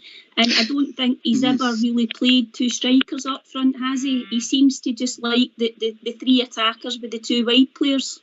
Aye, but I'm sure thinking back in the last few weeks, when we brought Sakala, and did they not say something, Linda, about maybe playing Alfredo and Sakala up front together and stuff like that, So I don't think, with Steven Gerrard, to be honest with you, Linda. I mean, last season, the formation that we played worked really well. Occasionally, we sort of tweaked it, played by back 4-2-3-1, we played that a couple of times, which seemed to work well for us too, I think the problem with that is if you keep doing that, they keep playing the same formation, teams work it out, Linda.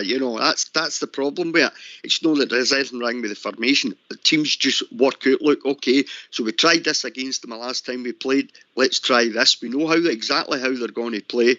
So he's got to have one or two wee tweaks in his head. I'm sure he has as well with some of the players that he's brought in. I think he'll have a couple of tweaks this season, Linda. I don't think it will always be 4-3-3, though I think Bridgman's 3-5-2. I don't see that. I don't see that happening this season. Anyway, guys, we've been joined by Amanda. How are you doing, Amanda? Good evening, all. How are we? Evening, Amanda. Hi, Amanda. Hiya. I was just saying, I'm like a kid in a candy shop. I'm getting back to Ibrox on Tuesday. I thought my Christmas and my birthday all came at once when I get told I'd take it with me. Yes! Did you get your email, Amanda? Did you get your email? Yeah, I got my email this morning. I got the email this morning, so that's us. We've got tickets, so we're all sorted. So that was that. But I think you're right. We need to focus on Saturday first. But I think it's just the excitement of getting back into Ibrox. It's been that long since I've been to a game. Do you know what I mean? And I was sitting thinking, when was the actual last time I was at a game? And I think the last time I got to a game was the European tie last season, just before the first lockdown came in. Yeah, was that the Bayer Leverkusen game? Aye, I think that was the last time I was at a game, and I says to myself, that's bloody ridiculous, isn't it? So anyway, no, I think we need to focus on Saturday, and I really do hope we go for Dundee United, because I can't stand them. I just think they're just a bunch of dirty. I'm not going to say now, Amanda. Dirty people, but. Amanda, what do you think the team's going to be then, Amanda? Do you want to give us your team? Oh, no, I'll leave that to the experts. I'll leave that to you lot. Well, what do you think Alfie? How do you think do you think Alfie's got a chance at making the bench? He might have, actually. He might have. I think we need to do something soon about that, because I think we're getting to that stage in the season. Well, I know we're just starting the season, but we're getting to the stage where the European stuff and that, we need to consider something, you know what I mean? But I do think he might make the bench on Saturday. I mean, I don't see him playing a lot of time, but maybe even get the last 15, 20 minutes off the bench or something. If things are going well, then we might not need to bring him on. Do you know what I mean? Yes. But and do you think if we were ahead in the game, we might bring him on with maybe 20 minutes to go and give him a bit of time? They might just bring him on for the last 10, 15 minutes. If everything's going well in the game, they might just bring him on for the last 5, 10, 15 minutes. Do you know what I mean? Yeah. And Amanda, we've been talking a wee bit, you've probably heard us about, do you think we'll be able to just park the result for Tuesday night and just totally focus on Saturday? I think the players will be well up for Saturday first and then focus on Tuesday. I think the players have got the mentality now. And it kind of showed a wee bit on Tuesday night because, okay, we went 2-0 down and I thought, oh, God, here we go again, And then, of course, Davis got that late goal. So that gave us hope, as I said the other night. And then, of course, the element is, you're going to have that full house at Ibrox anyway. Now, you know what it's like when it's a full house at Ibrox. You know the goosebumps you get when they start singing Simply the Best and off the Lucia Ibrox and all that. The goosebumps in the back of your arms and that, Yeah. And I mean, I know I'm going to be quite emotional on Tuesday night when I'm back in Ibrox because I've not been there for so long. And I know I am, but I was talking about that. We were at a funeral today, and we were talking to with the people who were wearing the suit at the funeral, and a lot of them were, they were all Rangers supporters, and we were saying them was the last time you were at a game. Amanda says the Bayer Leverkusen game. We went, you're kidding? I went, no. I said, I've not been at a game since the Bayer Leverkusen game. So that's how long it is. But I think the players have got the mentality now that they can park it to Tuesday night and concentrate on Saturday first. Yeah. Get the result against them and then focus on it. Yeah, spot on, Amanda. Jaff, I was just going to say that we kind of a bounce back from the defeats that we had. We didn't have very many of them last season, but we seemed to react, didn't we? And we got positive results after the defeat. Yeah, we did against St Mirren the following week. We in fact, both occasions, and after St Johnstone near the tail end of the season, when in actual fact a lot of people were predicting that the heads were going to go down. And at St Mirren at the turn of the year when we got beaten the League Cup, we bounced back, Linda, very well, really well. I can't quite remember the two games. And then, of course, we turned, in the case of Europe, we turned over the Braga game. We were 2-0 down at half time. We won 3-2. So, funny, there's been chat on social media earlier today talking about overturning results. So it's been quite good to reminisce some of them. Going back to Dynamo wasn't Moscow. I'm trying to think of the Russian team. Dynamo Kiev, Kenny. Thanks, pal. Dynamo Kiev. We turned over. That was the best atmosphere I've ever been in my life, wasn't it? Yeah. So there's been some instances where we have quite a few instances where we've turned things around. But yep. We've bounced back, and I don't think Saturday will be any different, Linda. I think a great cohesive performance is what is required, and that will give us a great bounce moving into Tuesday night. But one game at a time. Andy, do you think the team has shown us a lot more resilience in terms of last season, and maybe we doubted it from the previous seasons under Gerrard, their ability to bounce back for sort of defeats or poor performances? Yeah, possibly. Yeah. Well, the one that we were on about there, St Mirren, we got beaten at. That we go down to Motherwell straight after that game, didn't we? And we had they packed the whole team along the back line there, so we managed to come back. So there is that in him. I think personally myself, I think after the way Steven Gerrard felt about his team performance in a whole there after the game, I think the guys will all be up for it on Saturday. If we know, it just worries me if we're not up for it. If we know we could drop a couple of points there, and we don't want that, do we? Of course, he asked for a rallying cry from the fans, guys, if you remember as well, on Tuesday night. Yep. Rudy? Aye, rallying cry. We heard that off him. He told us what he wanted, so now we're getting the opportunity to be there, packed to Ibrox. And look, we've been there on a European night. We've all been there for European nights when the atmosphere's been electric and the noise has been tremendous. That's what's going to be needed again on Tuesday night. We help to put players onto a victory on Tuesday night, and we do it as one voice, cheering the team on. And if they make a mistake here or there, you just forget all about it. You let them go on with the game, and you just keep backing them with noise until we get to that final whistle. Hopefully, by the time that final whistle goes, Linda, we've got the 2-1 that gets us through to the next round. Amanda, some of the players that we've got in our team and our squad haven't experienced a full Ibrox. They'll have obviously experienced, crowds over the last couple of weeks. How do you think they're going to feel when they walk out and they see that, the stands full? I'll be honest with you, Linda. If that doesn't charge them up to get into battle mode, I don't know what will. I honestly don't. I think the majority of the players that have came to your club must have been made aware of what a full Ibrox sounds like, right? So if they come to your club and they can't handle it, I don't know what's going to G them up. If you can't get yourself G'd up in front of 50,000 Rangers fans cheering you every step of the way, I don't know what's going to G them up. You know what I mean? Yeah. Okay, Ulster, they're going any to... thoughts? You there, Ulster? Go ahead, Amanda. You finish your point now. Come in after. Right. I mean, if you can't get motivated in front of 50,000 Jazz fans cheering you on, I know you're going to be nervous, but once you're on that pack after a couple of minutes, you just go, my God, wow. You know what I mean? And I'm speaking as a fan, right, and not as a player, but I think the players we've got are going to be motivated by that big style. Anyway, Ulster, on you come.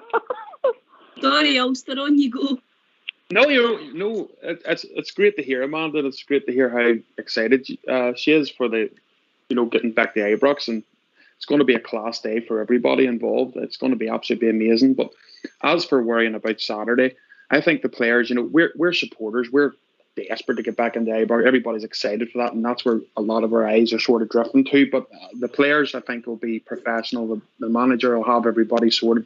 He'll let the players know how big Saturday is. We're at the top of the league at the minute. We want to stay there, so let's get this result over on Saturday. Dundee United's going to be a hard-out team. They're going to be a grafting team. They're going to try and do all they can to stop us. But that's not going to happen. The Rangers will be fine. I think we'll come through it, and we'll hopefully on Tuesday night show we'll all be buzzing with 2 victories. So I'm going to get predictions from everyone. I'll just go around the panel. So, Jaff, I'll start with your good self. What's your prediction for Saturday? 3-0. 3-0. Okay. Ulster, well, you're there. Ulster, I'm going to go for a 3. Yeah, I'm going to go for a 3-1 victory. 3-1. Kenny? I'll follow. I'll go for 3-1. Yeah. 3-1. Rudy? Same here, Linda. That's my usual. That's my gambling bet. It's the 3-1, so I am going to go with that. Andy for Leeds? You still there, Andy? Oh, I think Andy might have dropped out. And Amanda? I'll go 3-1 as well. 3-1. What about the Bridge, man? Bridge, do you want to give us your prediction, or are you keeping that to tomorrow night? No, I'm quite happy to put it out there. I'm going for a 1-0. Damn, I got all excited then, Bridge. I thought you were going to change it. I thought he was going to go for 2-0 there for the change. That was a shock. Was that a shock for you, no? Oh, I just sat doing that. Linda. Yes. I'm going to drop out just in a few seconds, but before I go, right, talk about, just forget, right, Saturday, hopefully get the win, get the momentum going on the rest of it, right, for Tuesday night. This team's coming out to 50,000 fans on Tuesday night. The atmosphere is going to be electric. The place is going to be jumping. Gerard made the battle cry, the war cry, whatever you want to call it, right? He would have got that anyway, Yeah. If this team can't react to that crowd, if I was a player, I'd be adrenaline fueled. You're going to take this game as a war. You're going to war with this team. If they can't get through this game, they don't deserve to win the Champions League. No one near it. Because this team's an average team. I don't care what anybody says. They're like basic good team. They're an average team. They're not a great team. To me, they're not even Champions League quality. I think one of the boys said it last night. They're not. Rangers should be able to come through this. Mm-hmm. If we don't deserve. We're no better than a Europa League team, unfortunately. And that's my thoughts on it. Yeah, I think you're right, Kenny. I think we would be hugely disappointed if we don't go through against Malmo. They'll be 2-0 down, You get back through the history of Rangers, maybe some of the boys on there tell you. Their history over 2-leg ties, right? We've never come back for a 2-0 deficit away from home in our European history and won the tie. We came back at home, maybe games won it, like Braga last year, for instance, right? Certain games come to mind, 3-1. You've beaten Milan, came back. They've never actually went through. A 2-0 result would have been against us, history-wise. We were only 2-1 down. So basically it's 1-0. We're starting the game 1-0 down. The 2-0, our history tells you. We've never came back from that deficit over a 2-legged tie. Get beat 2-0 away from home or whatever. We've never done it. But I'm going to go, guys, okay? But I'll see you later, speak to you later, okay? Yeah, thanks, Amanda. Right, bye, Amanda. Bye. See you, Amanda. Bye, Amanda. Bye. So we're Bye. starting the game 1-0 down. So I think you should come through the tie, but the momentum's going to start on Saturday, and it will be a hard game on Saturday, and hopefully come through it. Anyway, I'm going to go now. And me, Robert, and I heard this last night. If you're listening, mate, all the best. Yeah, we're all thinking about you. Hey, good night, guys. Kenny. See you, Good Kenny. night. Good to hear from Good you, night, all. Kenny. Hey, Kenny. Hey, speak to you later. Hey, bye. Kenny. Yeah. Sakala, I don't know if you know Sakala, Linda, after the Real Madrid game. You're talking about the fans backing the team on Tuesday night. He came out and he was talking about how the fans were great, during the Real Madrid game, and he was talking about the noise, the Rangers fans. And he said that the players in the dressing room said that's nothing. Wait till he's here, a full Ibrox in full flow, you know what I mean? So you were talking about, is this going to be like a bit of a shock for some of these players that's never experienced that? It will be. But if they're no up for getting out there, as Amanda was saying, if they can't get up for that, Linda, with 50,000 bears roaring them on, they shouldn't be at Rangers, I'm afraid. Yeah, we need 10 players on Tuesday night to give us an 8 out of 10. 8 or 9 out of 10s. Yeah. We need 10 players, and that includes Kent's and all our big guys. We need them all to be on song, and I think we can do it. And Jaffa, they talk about the pressure, if things maybe aren't going well, or, it's still 0-0 and the crowd start to get a bit on edge. People were talking about how will players react to that, but my own opinion is, well, if you can't react to it and you can't handle the pressure, it's probably too big a shot for you to fill. I don't know what your own thoughts are. Yeah, I think over the years, Linda, we've seen players that most of them, thankfully, that come to Rangers, they seem to, they do grasp it and they get the bug. Guys like Ryan Kent, but there has been occasions where some of them just can't manage it. I've got no fear that this guy Sakala is not a player, and I think he's going to be a great player for us. I think he's right up for it. I think he sees this as the biggest move in his career to date. And why wouldn't you? Playing under Steven Gerrard, and the rest of the guys that are there, the Davis, Stephen Davis, who's a maestro, and Connor Golson and Tavernier, they've all experienced it, and I'm sure even those guys, Linda, they'll have missed this. They'll have missed us because we've missed them, and I think we all echo that, don't we? So it'll be good to get back. I think it's a marriage that we're all wanting back together, and we'll support the players. I think Tuesday night, I think the fans, having missed it for so long, will get right behind the team. I have got no fear about that at all. Ulster, football is all about fans, eh? It is, and you have to look back at where we were even 10 years ago there, and we probably wouldn't have a Rangers to support now if the supporters didn't rally round like we done all through the lower leagues and right up to the top again. So we have to remember that it's the fans that have got us to here, and that's why I want everybody to go and enjoy nights like Tuesday night, and hopefully we get the right result, because without the fans, football's nothing. Fred, how much are you looking forward to next Tuesday? I can't even put it in words, to be honest. I'm so happy. When I get the letter today and it says you've got your seat, I got a new season ticket, and it told me in a following email, I've now been selected on my season ticket. It's that they've actually charged me for the game on Tuesday night. And I thought, this is wonderful. I actually am in heaven. That's how I feel about it. It's a long time since we've ever been able to get back into Ibrox. And when we get back in, the last time we got a full stadium at Ibrox was against Bayer Leverkusen. And possibly the first time is going to be against Malmo. And that is going to be something else. Just fabulous. And I hope somebody comes up with the stats of how long it took to get us back to this. You just can't describe it. I'm so looking forward to it. And really and truly. I'm driving my wife crazy, Just to say, guys, that Port's given his prediction. He's got 3-1 Gers, and he says nice one. Hadji's going to score a hat trick, even though I've no got him in my team. Funny, I should have said at the end when I said the scoreline, Linda, I was going to say I'm going to go for a Sakala hat trick. Wow, how good would that be? That would Rudy, be brilliant. Any scorers for you, Rudy? Do you want to tell us your scorers? Oh, I'd like to. I predicted that we get a couple of Sakala last Tuesday night. So that's how good I am at predicting. I think Sakala might get a goal at the weekend if he plays, which I'm sure he will. And I think I fancy Ryan Kent for a goal at the weekend as well. Does anybody think that Ryan Kent puts a lot of pressure on himself in terms of his performances at times?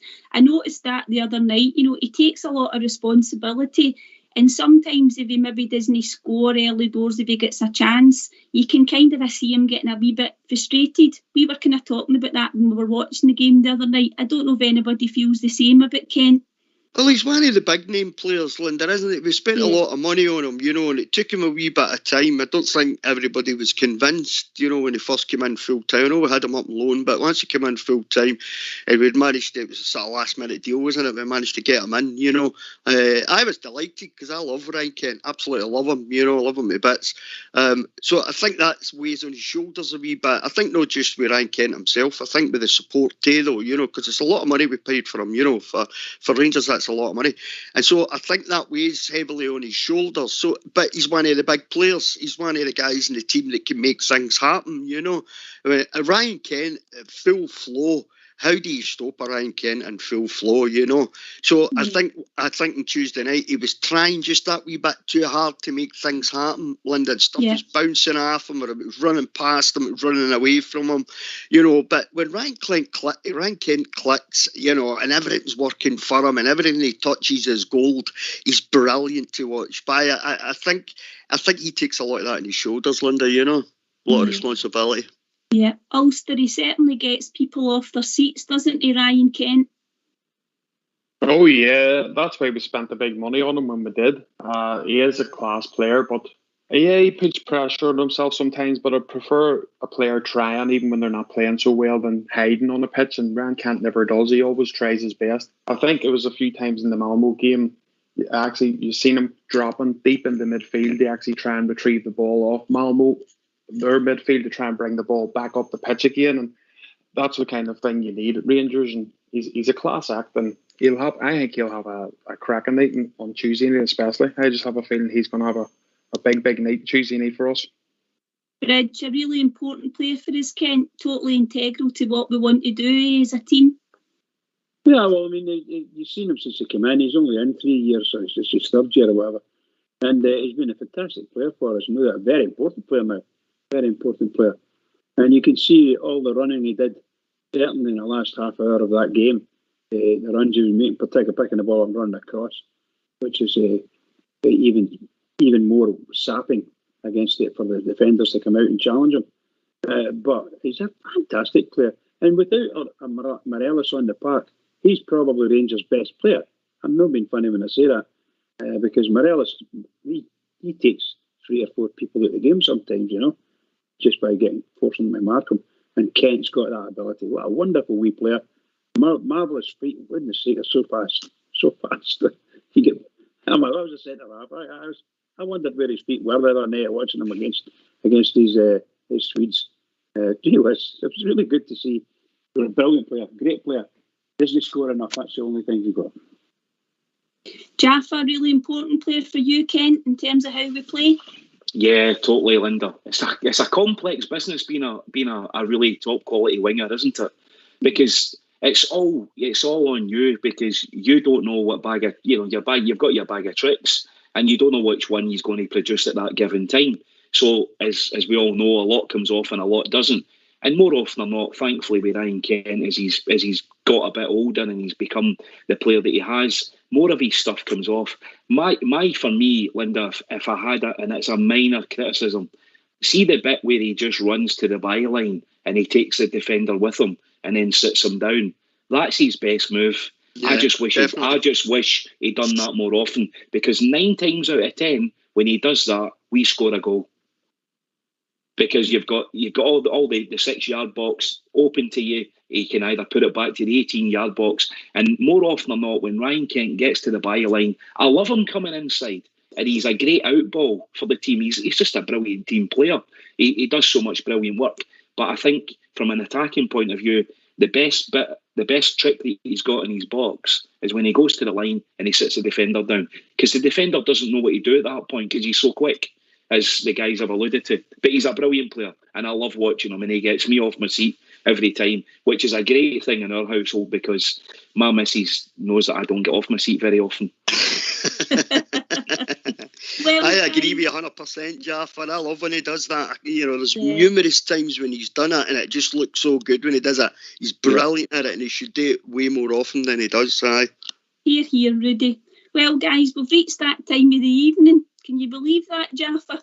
Flown in, Linda. I can't believe it. And what a brilliant show. Congratulations to you. You've done a great job. Oh, thank you so much. Can I just thank all the callers?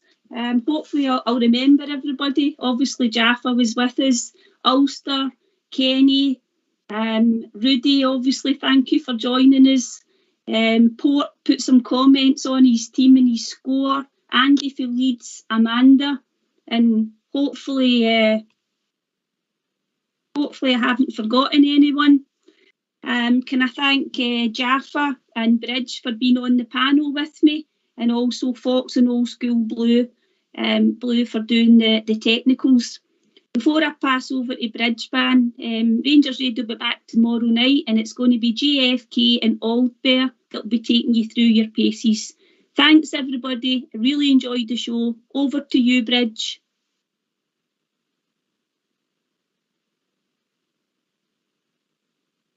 Yeah, what can I say? What a wonderful show, well done. Thanks very much for being part of it, for me being part of it, thank you. Sorry I was a bit late to start with. But can I just say to all the Rangers fans all over the world, and particularly Rangers fans on here, on Rangers Radio, you know, this is a huge game coming up at the weekend, absolutely massive, so we've got to get down to it, find out if the players are all fit and who's not fit, and let's get into them and win this game. So everybody, keep it going for the Rangers, because the Rangers really need us. Keep it going. Good night, everyone.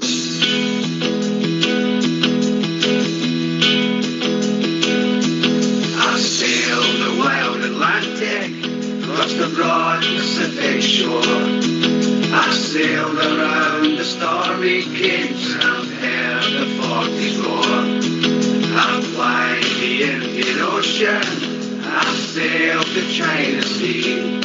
But there's a sea back home in Scotland, more than all the rest to me. It's the blue, blue, blue sea of my God. It's the greatest sight that I have ever seen. It's the blue, blue, blue sea of my God. And it's not something really ridiculously. No more I'll sail the seven seas, no more I'll ever roam. No more I'll feel the earth.